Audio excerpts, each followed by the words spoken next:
ശ്രീ സായി സച്ചരിതം ഹേമദ് പാന്ത്. വിവർത്തനം സായിദാസ്. അധ്യായം 52. ഉപസംഹാരം. ശ്രീ മഹാഗണപതിക്ക് വന്ദനം. സരസ്വതീ ദേവിക്കും ശ്രീ ഗുരു മഹാരാജനും പരദേവതയ്ക്കും ശ്രീ സീതാരാമചന്ദ്രനും വന്ദനം. പരമ്പൊരുളാം സദ്ഗുരു ശ്രീ സായീശ്വരൻ്റെ തൃപ്പാദങ്ങളിൽ പ്രേമഭക്തിപൂർവം അടിയൻ്റെ പ്രണാമം. അങ്ങനെ ദയാസാഗരമായ സായീശ്വരൻ്റെ അപാര കൃപയാൽ നാം ഈ മഹത്തായ സച്ചരിതത്തിൻ്റെ അവസാന അധ്യായത്തിലെത്തി.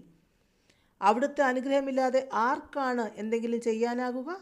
അനന്തന് പോലും വർണ്ണിച്ചു തീർക്കാനാവാത്തതാണ് ഈ അവതാരചരിതം. ഇക്കഥകളിൽ മുഴുകി ഭക്തന്മാർ വിശപ്പും ദാഹവും മറന്നിരിക്കുകയാണ്. സായി ചരിതം യാദൃച്ഛികമായി കേട്ടാൽ പോലും ആത്മീയോന്നതി ഉണ്ടാകും. അപ്പോൾ ഈ ഗ്രന്ഥം ശ്രദ്ധയോടെ വായിച്ചാലോ? കോടാനുകോടി പാപങ്ങൾ ദഹിപ്പിക്കാൻ ഇതിനു കഴിയും.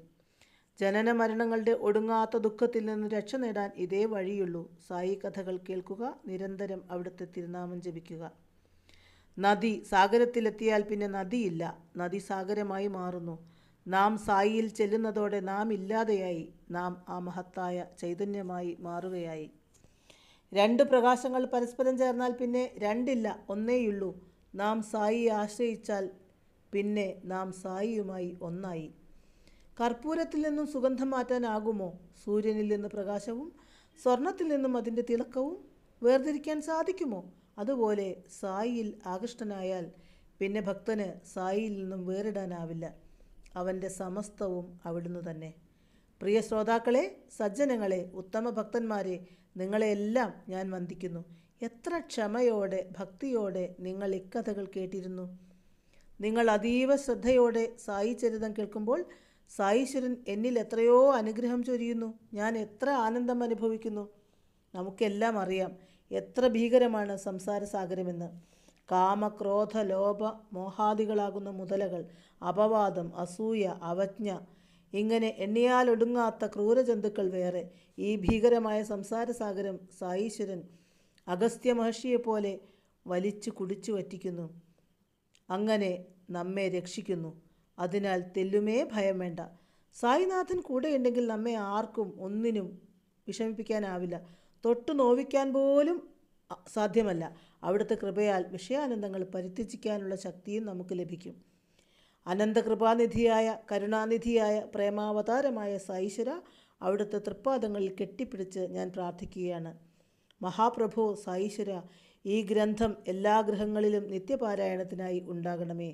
ഇത് നിത്യം പാരായണം ചെയ്യുന്നവനിൽ അവൻ്റെ ഗൃഹത്തിൽ കഷ്ടതകളെല്ലാം അകലണമേ. കുളി കഴിഞ്ഞ് ഭക്തിപൂർവ്വം 7 ദിവസം കൊണ്ട് ഈ സച്ചരിതം വായിക്കുന്നവൻ്റെ സമസ്ത ദൗർഭാഗ്യങ്ങളും അസ്തമിക്കും. ഇത് ദിവസവും വായിക്കുകയോ കേൾക്കുകയോ ചെയ്യുന്നവൻ്റെ കഷ്ടതകൾ അകലും. ആത്മീയത തുളുമ്പി നിൽക്കുന്ന ഈ ഗ്രന്ഥം പരബ്രഹ്മത്തിൻ്റെ കഥകളാൽ മാധുര്യം നിറഞ്ഞതാണ്. ആത്മീയോന്നതി ഈ ഗ്രന്ഥപാരായണത്തിലൂടെ ഉണ്ടാകും. കാരണം ഇതെഴുതിയത് സായിനാഥൻ തന്നെയാണ്. ഗുരുപൂർണിമ, ഗോകുലാഷ്ടമി, ശ്രീരാമനവമി, മഹാസമാധി തുടങ്ങിയ പുണ്യാവസരങ്ങളിൽ ഈ ഗ്രന്ഥം ഗൃഹത്തിൽ വായിക്കുക തന്നെ വേണം. ആഗ്രഹം പോലെയാണ് ഒരുവന് അടുത്ത ശരീരം ലഭിക്കുക. മരണവേളയിലെ ചിന്തയ്ക്കനുസരിച്ച് അടുത്ത ജന്മമുണ്ടാകും.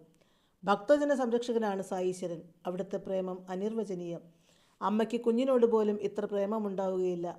ഇതിലധികം എന്തു പറയാൻ? മൗനമാണ് സായി പ്രേമം എന്തെന്നുള്ളതിന് ശരിയായ ഉത്തരം. ഗുരുവും ശിഷ്യനും തമ്മിലുള്ള ബന്ധം പിതാവും പുത്രനും പോലെ എന്ന് പറയാറുണ്ട്. പിതാവ് ഇഹലോക സുഖങ്ങൾ പുത്രന് നേടിക്കൊടുക്കുന്നു. ഗുരുവാകട്ടെ ഈ ലോകം മാത്രമല്ല, ഇതിനപ്പുറത്തുള്ള ലോകങ്ങളും ശിഷ്യന് സ്വന്തമായി കൊടുക്കുകയാണ്. പിതാവ് ക്ഷണികമായ സമ്പത്ത് നൽകുന്നു. ഗുരുനാഥൻ ഒരിക്കലും നശിക്കാത്ത സമ്പത്തേകുന്നു.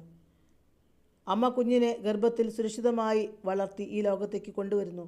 ഗുരുമാതാവാകട്ടെ തൻ്റെ ഉള്ളിലേക്ക് ശിഷ്യനെ ആവാഹിച്ചെടുക്കുകയാണ്. ശിഷ്യനെ ഒരുക്കിയെടുക്കാനായി ഗുരുനാഥൻ എത്രയൊക്കെ ക്ലേശങ്ങൾ അനുഭവിക്കുന്നു. ചില സമയം ശിഷ്യനെ കഠിനമായി ശിക്ഷിക്കാറുമുണ്ട്. സദ്ഗുരുവോ, ദയാനിധേ, എന്നെ ഏത് വിധം വേണമെങ്കിലും അവിടുന്ന് ശിക്ഷിച്ചുകൊള്ളൂ. എന്നിൽ അഹങ്കാരം നശിപ്പിക്കൂ. ഇനിയൊരു ജന്മമില്ലാതെ വരും വിധം എനിക്ക് കഠിന പ്രഹരം നൽകിയാലും എന്നെ ഉദ്ധരിച്ചാലും എന്നിലെ കർമ്മവും അകർമ്മവും എരിച്ചു കളയൂ. സദ്ഗുണങ്ങളും ദുർഗുണങ്ങളും ഒഴിവാക്കൂ. മായയിൽ നിന്നും എന്നെ രക്ഷിക്കൂ. എൻ്റെ മനസ്സ് ശുദ്ധമാക്കൂ. എന്നെ സ്ഥിരചിത്തനാക്കൂ. എനിക്ക് ദൃഢഭക്തിയേകൂ. ഇനിയൊരു ജന്മമെടുക്കുക എന്ന ഭീകരാവസ്ഥയിൽ നിന്നും എന്നെ രക്ഷിക്കൂ. സായി കൃപയാൽ എന്തു തന്നെ സംഭവിക്കില്ല. അതുകൊണ്ടാണല്ലോ ഈ സച്ചരിതം എനിക്ക് എഴുതുവാൻ സാധിച്ചു തന്നെ. ഞാൻ ഉറച്ച മനസ്സോടെ ഉപാസന അനുഷ്ഠിച്ചിട്ടില്ല, ഭജന പാടിയിട്ടില്ല. എന്നിട്ടും എന്നെ അവിടുന്ന് ഈ അപാര കൃപയാൽ ഉപകരണമാക്കി ഈ ഗ്രന്ഥം എഴുതിച്ചു. ഈച്ചയ്ക്ക് മേരുപർവ്വതം ഉയർത്താനാകുമോ? കുരുവി കടൽ കുടിച്ചു വറ്റിക്കുമോ? പക്ഷേ സദ്ഗുരു കൂടെയുണ്ടെങ്കിൽ എന്തും നമുക്ക് നേടാനാകും. ഫലശ്രുതി. പ്രിയപ്പെട്ടവരെ, നിങ്ങളെ ഓരോരുത്തരെയും ഞാനിതാ നമിക്കുന്നു. സായി തൃപ്പാദങ്ങളിൽ ഞാൻ ഈ ഗ്രന്ഥം സമർപ്പിക്കട്ടെ. ഈ പുണ്യഗ്രന്ഥം ഭക്തിപൂർവ്വം വായിക്കൂ. ഇക്കഥകൾ മനനം ചെയ്ത് സായി തൃപ്പാദങ്ങൾ ഹൃദയത്തിൽ ഉറപ്പിച്ചാൽ വളരെ എളുതായി സുരക്ഷിതമായി സംസാരസാഗരം കടന്നു പോകാം. ഈ ഗ്രന്ഥം വായിച്ചാൽ രോഗികൾക്ക് ആരോഗ്യം വീണ്ടുകിട്ടും, ദരിദ്രർ സമ്പന്നരാകും, സംശയങ്ങളും തെറ്റിദ്ധാരണകളും അകലും, ശാന്തിയും സമാധാനവും ഗൃഹത്തിലും മനസ്സിലും പുലരും, എത്ര ഹീനനും ഉത്തമനായി മാറും.